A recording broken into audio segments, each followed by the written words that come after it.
Hey everybody, welcome back to my channel. तो आज की वीडियो में हम जो पढ़ने वाले हैं वो है क्लैडिस्टिक्स। क्लैडिस्टिक्स को हम और नामों से भी जानते हैं, जैसे कि इसे फाइलोजेनेटिक सिस्टमैटिक्स भी बोलते हैं। क्या बोलते हैं? Phylogenetic systematics. इसके अलावा इसका और भी नाम होता है, जैसे कि फाइलोजेनेटिक टेक्सोनोमी। तो इन तीन नामों से हम क्लैडिस्टिक्स को जानते हैं। इसमें करते क्या हैं हमने लास्ट टाइम फेनेटिक्स के बारे में पढ़ा था और डिस्कस किया था कि मॉर्फोलॉजिकल फीचर्स के बेसिस पे हम ऑर्गेनिजम्स को क्लासिफाई करते हैं फेनेटिक्स में। क्लैडिस्टिक्स में जो होता है वो होता है इवोल्यूशनरी पर्सपेक्टिव से, यानी इवोल्यूशन का भी यूज करेंगे तब जाके हम क्लासिफाई करेंगे ऑर्गेनिजम्स को। तो यहाँ इवोल्यूशनरी आप बोल सकते हो कि रिलेशनशिप देखा जाता है ऑर्गेनिजम्स के बीच में कि कौन से ऑर्गेनिजम्स ज्यादा क्लोजली रिलेटेड है as compare to other organisms. तो इवोल्यूशनरी रिलेशनशिप देखते हैं, इसी के बेसिस पे क्लासिफाई करते हैं। तो हम इसे बोलते हैं नॉर्मली फाइलोजेनी। तो फाइलोजेनी का यूज करती है क्लैडिस्टिक्स। ठीक है, फाइलोजेनी पे बेस्ड होगी। It is use to infer phylogeny. Evolutionary relationships को इन्फर करने के लिए इसका यूज करते हैं। इसके अलावा जो क्लैडिस्टिक्स होता है वो डिस्क्राइब करता है किस चीज को? Describes the sequence of branching. The sequence of branching, किस चीज की ब्रांचिंग? ऑफ एंसेस्ट्रल लाइंस, यानी जो भी एंसेस्टर्स हैं उन एंसेस्ट्रल लाइंस को हम कैसे डिस्टिंग्विश कर सकते हैं कि कौन सा एंसेस्टर कब आया था, कब वो डाइवर्ज हुआ और उसके कैरेक्टर्स जो हैं वो डाइवर्ज होके डिफरेंट ऑर्गेनिजम्स, डिफरेंट स्पीशीज बन गए। तो क्लैडिस्टिक्स यानी फाइलोजेनेटिक सिस्टमैटिक्स या फाइलोजेनेटिक टेक्सोनोमी में हम यही करते हैं। एंसेस्ट्रल लाइंस की ब्रांचिंग कब कब हुई थी उसका सीक्वेंस हमें पता चलता है। अब क्लैडिस्टिक्स से रिलेटेड आपको ये याद रखना है कि it is a widely used method. बहुत ज्यादा इसका यूज किया जाता है। फेनेटिक्स का इतना ज्यादा यूज नहीं होता है, वो इतना एक्यूरेट भी नहीं होता है क्योंकि वहां इवोल्यूशनरी रिलेशन हम नहीं बता रहे हैं। क्लैडिस्टिक्स में हम इवोल्यूशनरी रिलेशन बताते हैं, इसीलिए वाइडली यूज्ड मेथड होता है। और यहाँ हम क्लेड्स का पता लगाते हैं। क्लेड्स क्या होते हैं? क्लेड्स पर्टिकुलर ग्रुप्स होते हैं जिन्हें मोनोफाइलेटिक ग्रुप्स बोलते हैं। क्या बोलते हैं? मोनोफाइलेटिक ग्रुप्स बोलते हैं। हम डिस्कस करेंगे आगे कि मोनोफाइलेटिक, पैराफाइलेटिक क्या होता है। तो अभी सिर्फ आपको याद रखना है कि क्लैडिस्टिक्स क्लेड्स का पता लगाने के लिए यूज किए जाते हैं। And clades are the monophyletic groups, यानी एक group of individuals which have common ancestor. तो उसका मोनोफाइलेटिक ग्रुप्स निकालने के लिए ही हम क्लैडिस्टिक्स का यूज कर सकते हैं। पैरा या पॉलीफाइलेटिक ग्रुप्स का पता लगाने के लिए क्लैडिस्टिक्स का बिल्कुल भी यूज नहीं किया जा सकता है। इसे एक बार रब करके मैं आपको क्लेड्स फिर से समझाती हूँ अगर आपको समझ नहीं आया तो क्लेड्स को हम नॉर्मली डिफाइन कर सकते हैं single ancestor, single common ancestor. ठीक है, एक कॉमन एंसेस्टर होगा और साथ में क्या चीजें होंगी? कॉमन एंसेस्टर के साथ पे सारे डिसेंडेंट्स होंगे, ऑल डिसेंडेंट्स। सब डिसेंडेंट्स यहाँ इंक्लूड किए जाते हैं एंसेस्टर के साथ। तो जैसे कि अगर हम इसका फाइलोजेनेटिक ग्राफ बनाते हैं तो वो कुछ ऐसा दिखता है। मान लो कि ये डिफरेंट स्पीशीज हैं जो डाइवर्ज हुई हैं इस कॉमन एंसेस्टर से। ठीक है, तो क्या होगा कि मोनोफाइलेटिक ग्रुप में हम क्या करेंगे? इसे इंक्लूड करेंगे। मान लो इसे इंक्लूड कराया हमने तो सारे डिसेंडेंट्स ए बी सी यहाँ डिसेंडेंट्स है मान लेंगे। तो ये डिसेंडेंट्स सारे इंक्लूड हो रहे हैं और साथ में इनका कॉमन एंसेस्टर भी इंक्लूड हो रहा है जिससे ये स्पीशीज बनी है। इसे बोलते हैं मोनोफाइलेटिक ग्रुप, जो हम यहाँ यूज कर रहे हैं मोनोफाइलेटिक ग्रुप। इसके अलावा कुछ और ग्रुप्स भी होते हैं तो वो भी देख लेते हैं। तो इसके अलावा हम दो ग्रुप्स और डिस्कस करेंगे। एक होता है पैराफाइलेटिक ग्रुप और दूसरा होता है पॉलीफाइलेटिक ग्रुप। दोनों चीजों को हम यहाँ डिस्कस करने वाले हैं, दोनों के बीच में डिफरेंसेस हम डिस्कस करेंगे। अगर हम पैराफाइलेटिक की बात करते हैं तो यहाँ क्या चीज इंक्लूड होती है, तो वो देख लेते हैं। एक होता है मोस्ट रीसेंट एंसेस्टर, ठीक है, मोस्ट रीसेंट एंसेस्टर आएगा और साथ में कुछ डिसेंडेंट्स आएंगे, तो some of the descendants, not all, ठीक है। यही डिफरेंस है इसमें और मोनोफाइलेटिक ग्रुप में, यहाँ पे कुछ ही डिसेंडेंट्स को इंक्लूड किया जाता है। फॉर एग्जाम्पल हम एक क्लैडोग्राम बना रहे हैं यहाँ, जैसे पिछला बनाया था सेम, तो ये हमारा क्लैडोग्राम है मान लो। तो इसमें क्या होगा कि इस टाइप का ये ग्रुप होगा, ठीक है, जैसे आप इस ग्रुप को देख सकते हो, इस टाइप का ग्रुप होगा जिसमें एंसेस्टर तो है, डिसेंडेंट्स भी हैं, but there are only some of the descendants, कुछ ही डिसेंडेंट्स का यूज किया गया है एंड एंसेस्टर तो यूज हुआ ही है। इस टाइप के ग्रुप को बोलते हैं पैराफाइलेटिक ग्रुप। मोनोफाइलेटिक था जिसमें एक एंसेस्टर सारे डिसेंडेंट्स, पैराफाइलेटिक में एक एंसेस्टर कुछ डिसेंडेंट्स। पॉलीफाइलेटिक क्या होता है, इसमें एंसेस्टर्स को इंक्लूड ही नहीं करते हैं, ठीक है, एंसेस्टर्स यहाँ एब्सेंट हैं। तो जैसे आपने क्लैडोग्राम बनाया, ये आपने क्लैडोग्राम बनाया है, ठीक है, तो इस क्लैडोग्राम में आप सिर्फ डिसेंडेंट्स को इंक्लूड करोगे, जैसे कि आप यहाँ देख पा रहे हो, सिर्फ इनको इंक्लूड किया है, 3 डिसेंडेंट्स को, कोई एंसेस्टर यहाँ नहीं है। तो पॉलीफाइलेटिक इस टाइप का होता है, ठीक है।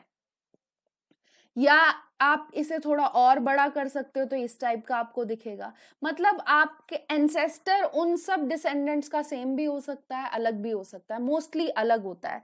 जैसे ये वाला एक है प्रोजेनी, इसका एंसेस्टर यहाँ था, ये जो 3 हैं इनके एंसेस्टर यहाँ हैं, ठीक है।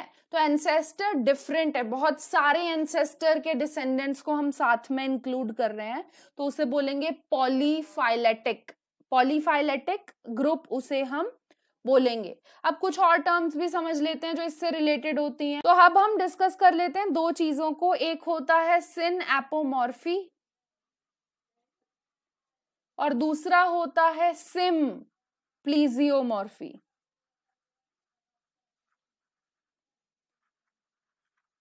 इन दोनों के बीच में डिफरेंसेस अब हम देख लेते हैं, क्या डिफरेंस होते हैं दोनों के बीच में।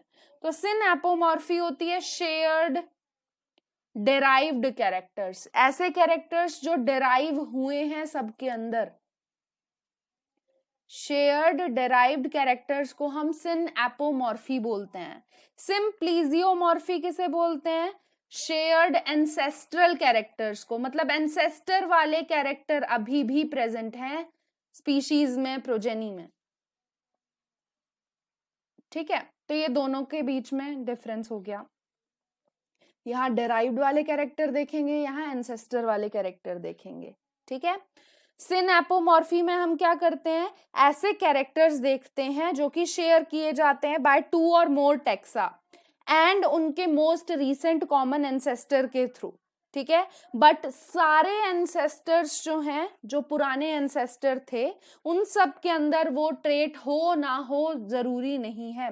जैसे कि अगर हम बनाते हैं एक इसका ग्राफ, तो इस टाइप का क्लैडिस्टिक्स का इसका एक ग्राफ बन रहा है मान लो, ठीक है, ये है।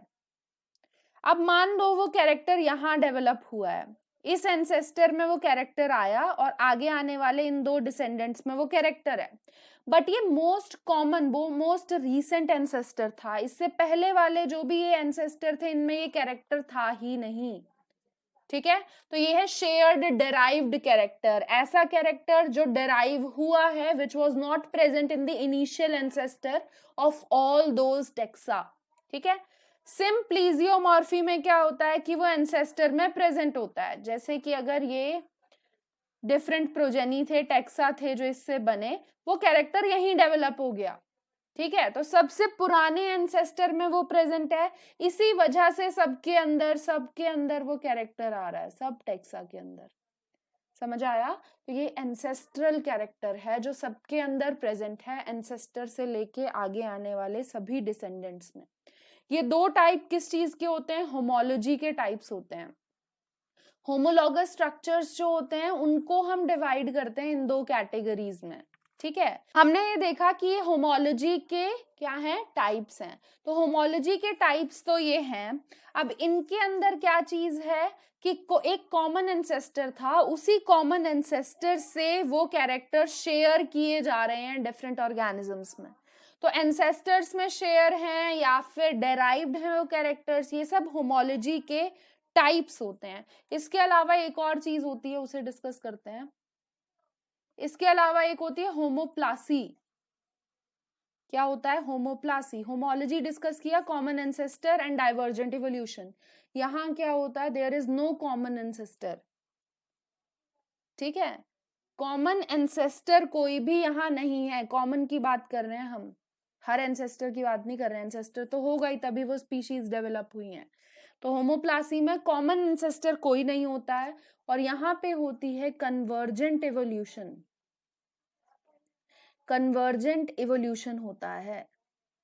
कन्वर्जेंट इवोल्यूशन होगा और तब जाके वो कैरेक्टर्स जो हैं वो डिफरेंट एंसेस्टर्स से स्पीशीज बनी, लेकिन फिर भी एक कॉमन जो न्यू टेक्सा आए हैं उन सबके अंदर वो कैरेक्टर कॉमन शेयर हो रहा है, तो वो होमोप्लासी होती है। जैसे एग्जांपल हम ले बर्ड्स और बैट्स के विंग्स, दोनों के विंग्स जो हैं डिफरेंट स्ट्रक्चर से डेवलप हुए हैं, बट दोनों का काम क्या है, दोनों का फंक्शन सेम है। फंक्शन सेम क्या है कि वो दोनों उड़ने में मदद कर रहे हैं उस ऑर्गेनिज्म की, चाहे वो बर्ड हो या फिर बैट हो।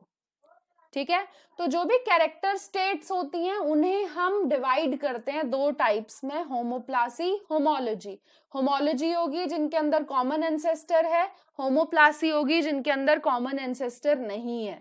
ठीक है, और इसी के बेसिस पे कन्वर्जेंट या डाइवर्जेंट इवोल्यूशन टर्म्स हम यूज करते हैं। जो भी हम ये बोलते हैं कि ये कैरेक्टर है, ये शेयर्ड डेराइव्ड कैरेक्टर है या शेयर्ड एंसेस्ट्रल कैरेक्टर है, तो हर एक कैरेक्टर की दो स्टेट्स होती हैं जिन्हें हम नॉर्मली कैरेक्टर स्टेट्स बोलते हैं। कैरेक्टर स्टेट्स मैंने लास्ट टाइम भी डिस्कस किया था कि जैसे मान लो कि हेयर एक कैरेक्टर है, ठीक है, तो हेयर की प्रेजेंस या उसकी absence, presence and absence both would be character states.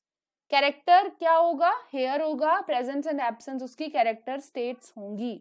ये हम यूज करते हैं चाहे सिनेपोमॉर्फी हो या सिंप्लीजियोमॉर्फी हो, दोनों में ये चीजें यूज की जाती हैं। तो क्लैडिस्टिक्स की अगर हम ओवरऑल बात करते हैं तो क्लैडिस्टिक्स में होता क्या है, इसके कुछ स्टेप्स होते हैं। जैसे कि अगर हम बोलते हैं कि फर्स्ट स्टेप क्या होता है क्लैडिस्टिक्स का, हमेशा फर्स्ट स्टेप जो क्लैडिस्टिक्स का होता है वो होता है कि कौन सा कैरेक्टर प्रिमिटिव है या एडवांस्ड है। हमें सबसे पहले ये देखना होता है कि जो भी कैरेक्टर हम स्टडी कर रहे हैं वो प्रिमिटिव फीचर शो कर रहा है या एडवांस्ड या जिसे हम डेराइव्ड बोलते हैं ऐसा कोई फीचर शो कर रहा है। डेराइव हुआ है वो बाद में किसी और चीज से। तो सबसे पहले हमें ये चीज देखनी होती है क्लैडिस्टिक्स करने से पहले कि कैरेक्टर प्रिमिटिव है या डेराइव्ड है, एडवांस्ड है। उसके बाद जब हमने ये कर लिया और फिर उसके बाद हमने एक क्लैडोग्राम बना दिया, जैसे मान लो ये क्लैडोग्राम हमारा बना, तो जब वो क्लैडोग्राम हमने बना दिया है तो उस क्लैडोग्राम में हम देखेंगे कि आउट ग्रुप कौन सा है। तो सेकेंड स्टेप होता है आउट ग्रुप पता लगाने का। आउट ग्रुप आपको डायरेक्टली पता चल जाएगा, उनके कैरेक्टर्स वगैरह आप देखोगे, सिमेट्री मैट्रिक्स बनाओगे, सिमिलैरिटी मैट्रिक्स, और उसके बेसिस पे आप ऐसा कुछ क्लैडोग्राम बनाओगे। अब क्लैडोग्राम में वो वाला ग्रुप जिसके अंदर वो कैरेक्टर एब्सेंट है, जैसे जो यहाँ है, ठीक है, जैसे इसे डिफरेंट कलर से देख लेते हैं, ये वाला, तो ये वाला जो है इसे बोलेंगे आउट ग्रुप।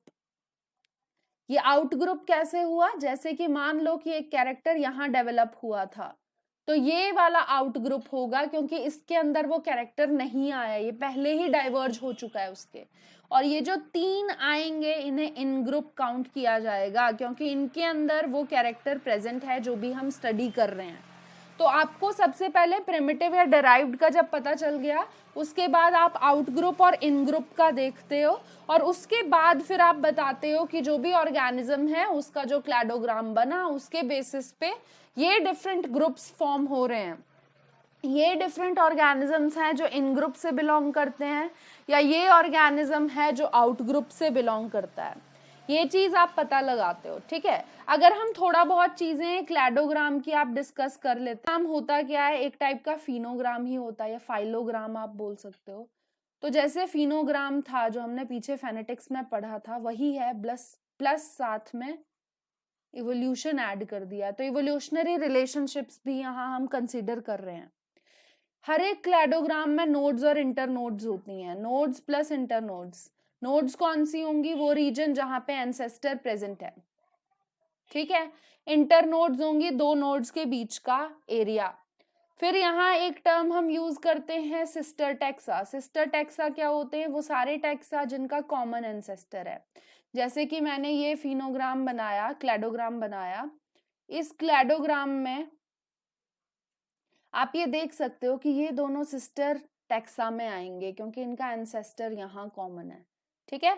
तो सिस्टर टैक्सा टर्म यूज कर रहे हैं। क्लैडोग्राम में क्लैडिस्टिक्स से हमें क्या मिलता है? इलिस्ट्रेट करते हैं हम, किस चीज की इलिस्ट्रेशन करते हैं? तो इलिस्ट्रेट करते हैं पैटर्न्स को। कौन से पैटर्न्स को? ऑफ रिलेटेडनेस, यानी वो कैरेक्टर कितने रिलेटेड हैं आपस में, ये चीजें हमें पता चलती हैं क्लैडोग्राम की हेल्प से, ठीक है। तो रिलेटेडनेस पता चलती है, बट क्या होता है फिनोग्राम में, क्या होता था कि ब्रांच की लेंथ जितनी थी, ये जो ब्रांच की लेंथ है ये जितनी थी, वो बिल्कुल डायरेक्टली प्रोपोर्शनल होती थी इवोल्यूशनरी टाइम स्केल के, यानी जितना टाइम उसे डेवलप होने में लगा उसके प्रोपोर्शनल होती थी ब्रांच लेंथ। बट यहाँ ऐसा नहीं होता है, यहाँ पे ब्रांच लेंथ जो होती है वो डायरेक्टली प्रोपोर्शनल नहीं होती है, किसके? इवोल्यूशनरी टाइम के, ठीक है। तो यहाँ टाइम स्केल का यूज नहीं किया जाता है। नॉर्मली फाइलोग्राम में या फिनोग्राम में हम टाइम स्केल का भी यूज करते हैं, यहाँ इस चीज का बिल्कुल भी यूज नहीं किया जाता है। यही था जो हमें क्लैडिस्टिक्स के बारे में पढ़ना था। अगर आपके कुछ भी डाउट हो तो प्लीज कमेंट सेक्शन में जरूर बताना। आगे आने वाली वीडियोस में हम डिस्कस करेंगे कुछ और चीजें इवोल्यूशन से रिलेटेड, या फिर अभी जो हमारा टॉपिक चल रहा था, हमने Krebs cycle last time discuss की थी, तो क्रेब्स साइकिल के बाद अब मुझे डिस्कस करना है इवोल्यूशन, वो वाला ETS या ETC जिसे बोलते हैं, इलेक्ट्रॉन ट्रांसपोर्ट सिस्टम या इलेक्ट्रॉन ट्रांसपोर्ट चेन, तो वो डिस्कस कर लेंगे। अगर अभी भी आपका किसी टॉपिक में डाउट हो, जैसे कि कुछ भी आपको टॉपिक है उसमें डाउट हो रहा है, जैसे विवेक ने मुझे ये बताया था, ये डाइवर्सिटी वाला टॉपिक उसे पढ़ना था, टेक्सोनोमी से रिलेटेड चीजें पढ़नी थी। अगर आपको भी ऐसा कोई टॉपिक है जिसमें डाउट होता है तो कमेंट सेक्शन में मुझे किसी भी वीडियो की कमेंट में बता दिया करो कि ये वाला टॉपिक है जो मुझे पढ़ना है, तो उस पे भी मैं जल्दी से जल्दी वीडियो बनाने की कोशिश करूंगी, ठीक है। That's all for today's video, so hope you like this. अगर आपको थोड़ा सा भी अच्छी लगी हो ये वीडियो तो प्लीज इसे लाइक, शेयर और सब्सक्राइब जरूर करिएगा। It will motivate me to make more such videos, and that's all. Thank you.